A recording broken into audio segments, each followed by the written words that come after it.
not just adversity that you deal with in a competitive environment if you take a loss or have a hard fight or whatever, but day in, day out, and match in, match out, round in, round out, fatigue. Right? So a lot of people see the application of something like a cool punch or a cool submission or something like that, and think that the sexy end game is what doing a martial art is about, right? And they don't see the actual struggle, the fatigue, and coming up against that wall over and over and over again. And there's a ton of lessons behind closed doors to be had in that realm.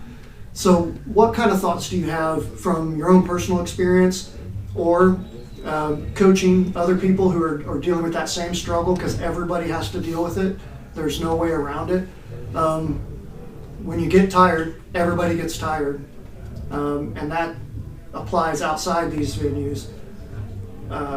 What kind of lessons come from the ring or the cage into life, or have to be dealt with so that you can advance your skill in the ring or the cage on the mat? There's a lot of ways to attack that question. I think that the best way to answer it would be whether it's in the cage and I hit the wall a lot in MMA, like conditioning wise. I mean, I have a really low lung capacity. I have athletic induced asthma, but when I did the breathing exercises with the respiratory therapist, she said I had lungs of somebody who had smoked for like 30 years. So it was always really tough on me to go into the third round. And then of course, like I had huge mental fatigue in 2019. Really just hit a ton of depression and anxiety, just pushing myself too far.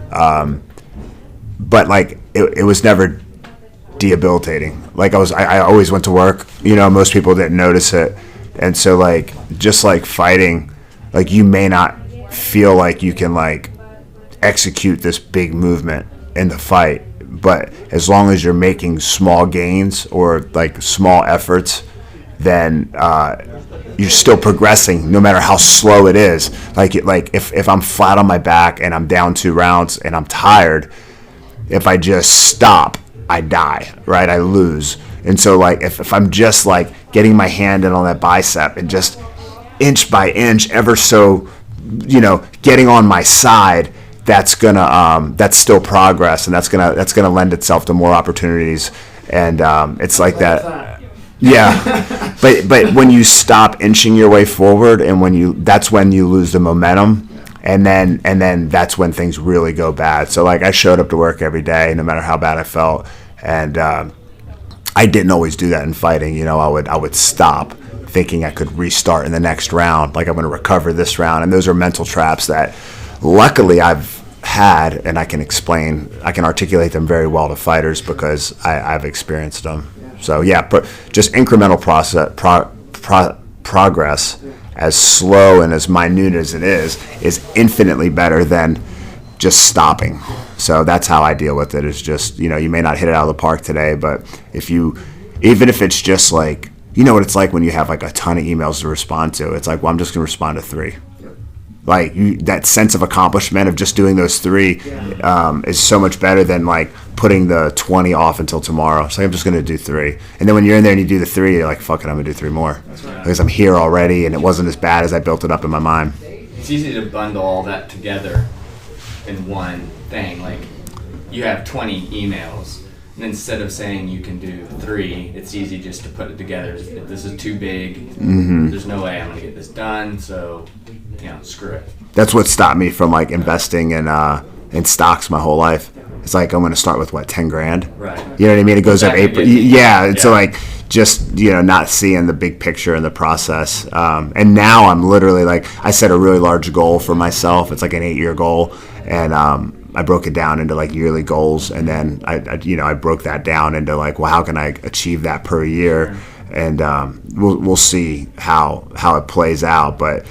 I mean, if you're going to swing big, you can't just buy lottery tickets. There's going to have to be a plan, and you're going to have to break that plan into small chunks. So many times when conversations like this are had or books are read, you're constantly hearing things like that, and you're like, I've heard that before. Like it's a bit of a cliche, but until there's an experience that you've experienced to tie to that cliche, it doesn't come to life. Right. But like the older I get, the more I realize, well, that is a cliche for a reason. Cliche for a reason. Mm-hmm. I say that.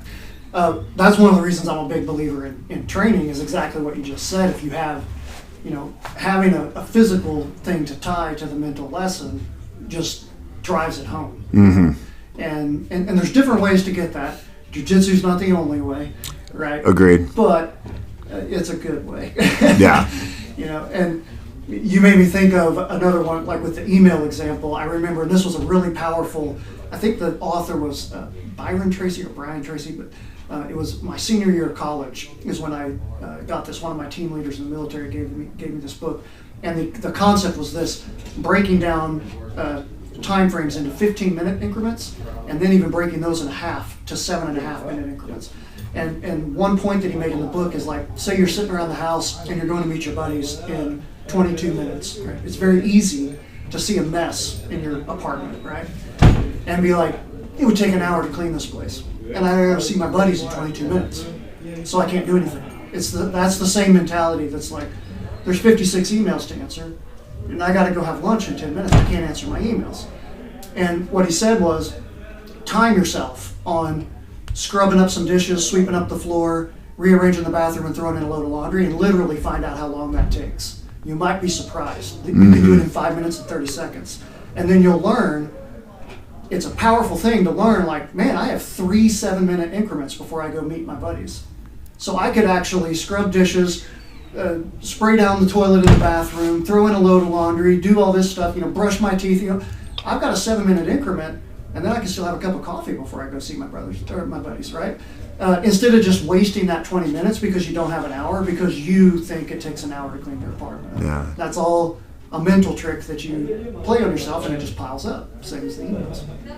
That's a great tool for having that paradigm shift, and that's healthy for me to even hear you talking about that, because I end up with a ton of odd hours like that, getting out of a noon class, and it's an hour and a half till I pick up my son. Yeah. And so it's not enough time to do a lot of things, but I need to. My keys for success are organization, and I need to just keep a list on me, because there's always a list of things to do. And then on that list, I should be able to chop out some things. Normally, I multitask on the smartphone, and I can do emails and communicate. I'm constantly waiting on a response or needing to prod somebody for something. But no, that's great. I know when I have a really big list of stuff to do and I wake up and I tackle it early in the morning, I'm done by like 9:30. Yep. I mean, the whole list is gone. Yep. And save whatever. Like, I had to go to the bank and they don't open till 9. But like, it's amazing. Like, something seems like I got so much to do, and if you just wake up early and get to it, like, it's done, and you feel good, and you've got the rest of your day. That's right. That's right. So.